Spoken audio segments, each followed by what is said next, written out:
Entonces, repito nuevamente, la tutela de impúberes,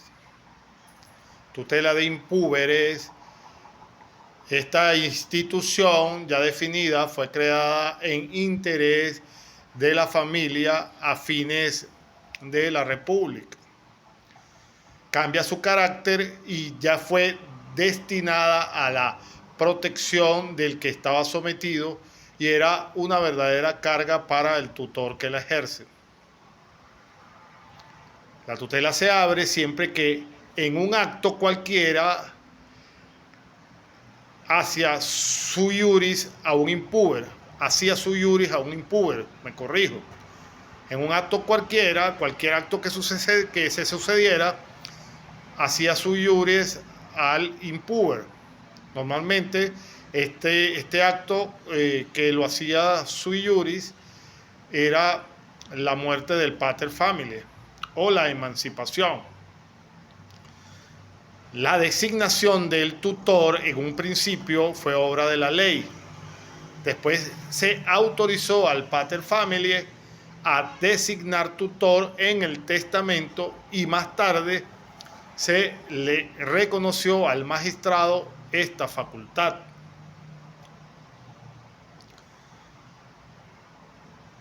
Designación del tutor.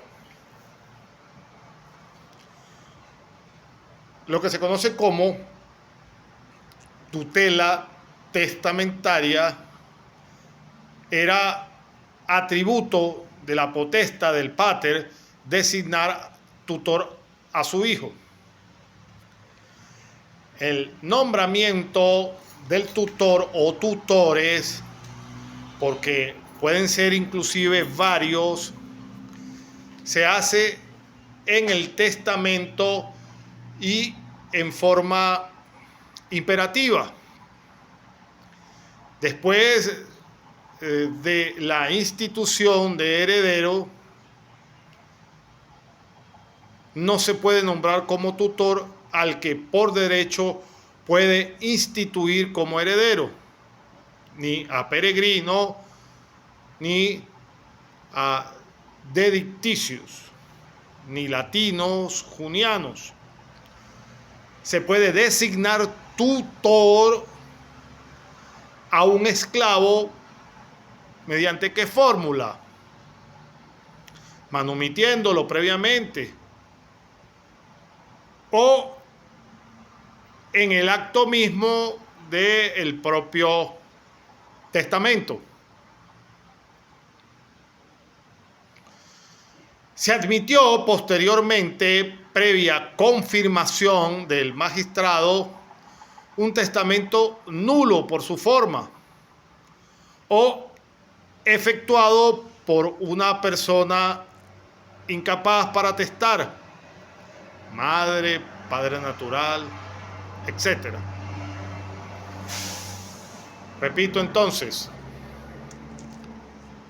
la tutela testamentaria. La tutela testamentaria era un atributo de la potestad del pater familiae para designar tutor a su hijo. Este nombramiento de tutor o tutores, porque podían ser varios, se hace en el testamento en forma imperativa, después de la institución de heredero. No se puede nombrar como tutor al que por derecho puede instituir como heredero, ni a peregrinos, ni a dedicticios, ni latinos junianos. Se puede designar tutor, inclusive, decía anteriormente, a un esclavo. ¿De qué forma? Manumitiéndolo previamente o en el acto mismo del testamento. Se admitió posteriormente, previa confirmación del magistrado, un testamento nulo por su forma o efectuado por una persona incapaz para testar, ya sea madre, padre natural, etc. De manera tal que tenemos la tutela legítima. En la tutela legítima va a ser la ley quien va a determinar quién es el tutor por la aplicación del principio ubi emolumentum successionis. Repito, la ley por la tutela legítima va a designar por aplicación de el principio ubi emolumentum successionis a el tutor. La carga de la tutela debe caer sobre el provecho de la sucesión. Por ello, es llamado el agnado más próximo en grado. Si hay varios del mismo grado, todos entonces van a pasar a ser tutores, ya que lo que más va a interesar es o va a ser la buena gestión de los bienes. Ahora bien, si no existieran agnados, van a concurrir los gentiles. Respecto al liberto impuber, la tutela va a corresponder al autor de la manumisión. Respecto al hijo impuber emancipado, la tutela va a corresponder a el autor emancipado o, en su defecto, a sus descendientes. Eso en cuanto a la tutela legítima. La tutela diferida o dativa va a consistir que, a falta de tutor testamentario o legítimo, repito, tutela diferida o dativa, a falta de tutor testamentario o tutor legítimo, la designación va a recaer en un magistrado, siendo estos los siguientes. Según la ley Atilia, o la ley de Atilia, según la ley Atilia, faculta en Roma al praetor urbano y a los tribunos de la plebe. Según las leyes Julia y Titia, concede la misma facultad al presidente de las provincias. Esto ya a fines de la República. Bajo Claudio, esta facultad pasó a ser de los cónsules, mientras que bajo Marco Aurelio se creó un magistrado especial, el praetor tutelaris, o el pretor tutelaris, como se quiera decir, el pretor tutelaris. Y luego, bajo Justiniano, los magistrados municipales para los pupilos pobres y los magistrados superiores para los pupilos ricos. Repito, designación de tutor. Existía entonces la figura de tutela testamentaria. ¿Y qué era la tutela testamentaria? Era un atributo de la potestad del pater familiae para designar tutor a su hijo.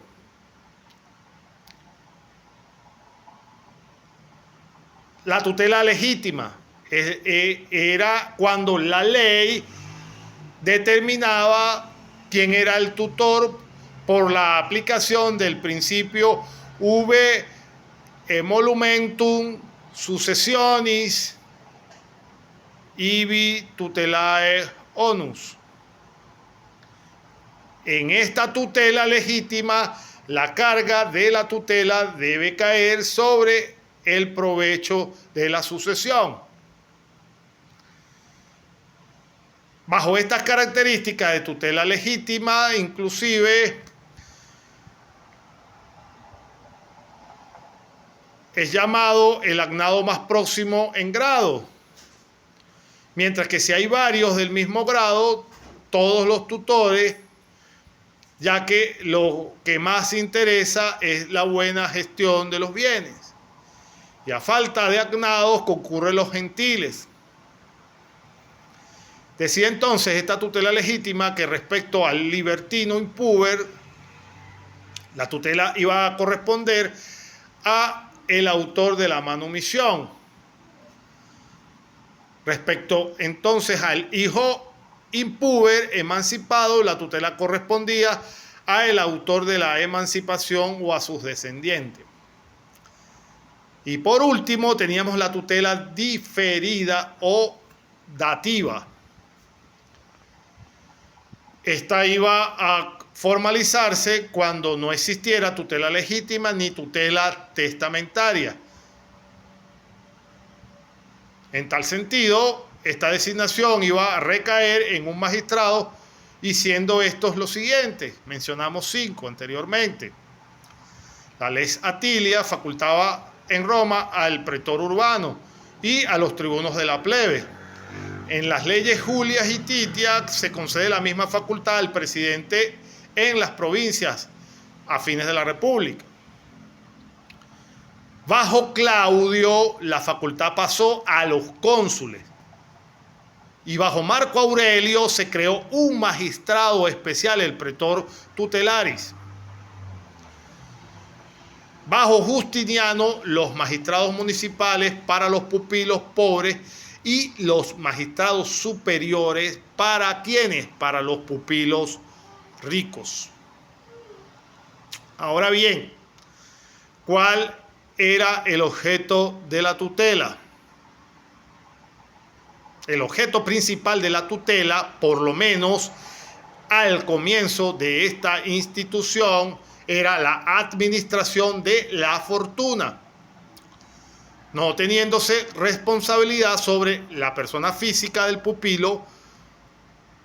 La guarda y educación correspondían siempre a la madre o a otro pariente designado generalmente por el pretor. Esta medida resultaba siempre lógica, pues se debe recelar de quien es el presunto heredero del pupilo y puede estar interesado en heredarlo. Ahora bien, ya conocemos la definición, ya conocemos cómo se designa el tutor, conocemos el objeto de la tutela. Conozcamos entonces cuál era verdaderamente las funciones que iba a cumplir el tutor. El tutor en la administración del patrimonio del pupilo y en el completamiento de su personalidad jurídica tiene 2 formas de obrar. La primera, bajo la figura de autoritas tutoris, en donde la palabra autoritas va a venir o viene de la voz augere, que significa aumentar. El tutor completa o aumenta con su presencia y consentimiento la insuficiencia del pupilo en cualquier acto o negocio jurídico, y esto por supuesto va a suponer ciertas condiciones.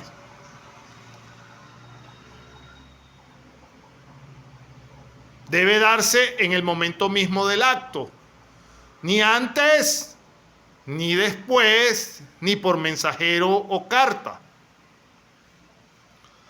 Debe darse en el momento mismo del acto, insisto, ni antes ni después, ni por mensaje o carta. No puede someterse a término o condición. Supone la presencia efectiva del tutor, pupilo y tercer contratante.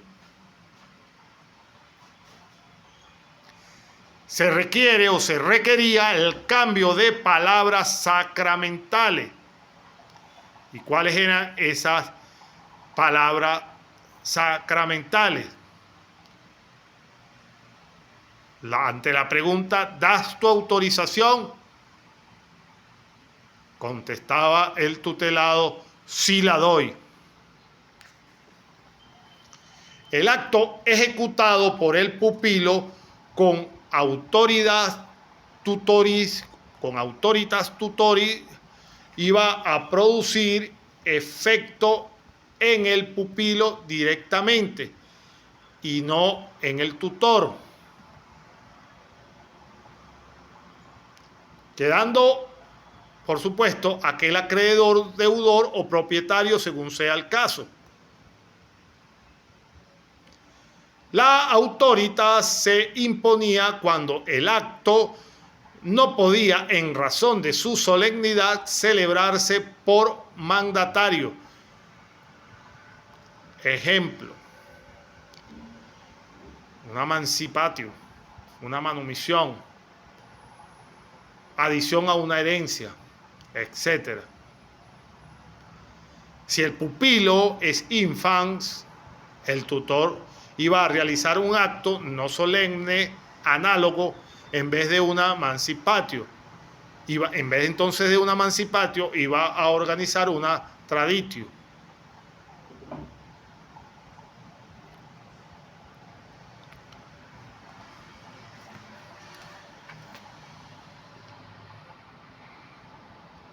Segunda forma de obrar en cuanto a las funciones que tenía el tutor. Los negocios de gestión, o como se decía en latín, negotiorum gestium. Esta forma de actuar iba a consistir en ejecutar el tutor un acto sin la intervención del pupilo. En este caso, es el tutor el que resulta deudor o acreedor o propietario y posteriormente transfiere al pupilo el beneficio o la carga, y se impone este modo cuando el pupilo es infans. El tutor obra entonces en su lugar. De manera tal que vamos a desarrollar la evolución de los poderes del tutor. En el derecho antiguo, los poderes del tutor fueron ilimitados.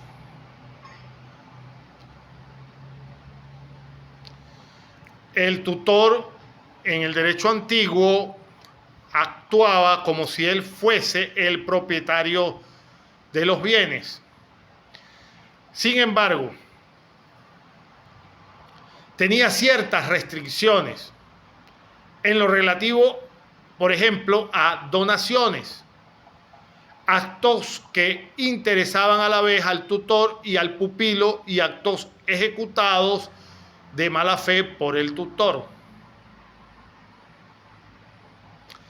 El pretor otorgó al pupilo lo que se conoció como la restitutio integrum y el derecho imperial mediante el senado conducto Oratio Severi. Bajo Septimio Severo prohíben entonces al tutor manejar lo que se conocía como la praedie rústica,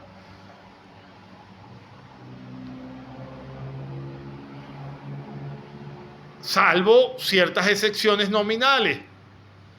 Entonces podía pagar deudas apremiantes, cumplir la orden del testador, solucionar una hipoteca, dividir un tercero, vender con ventajas excepcionales, etc.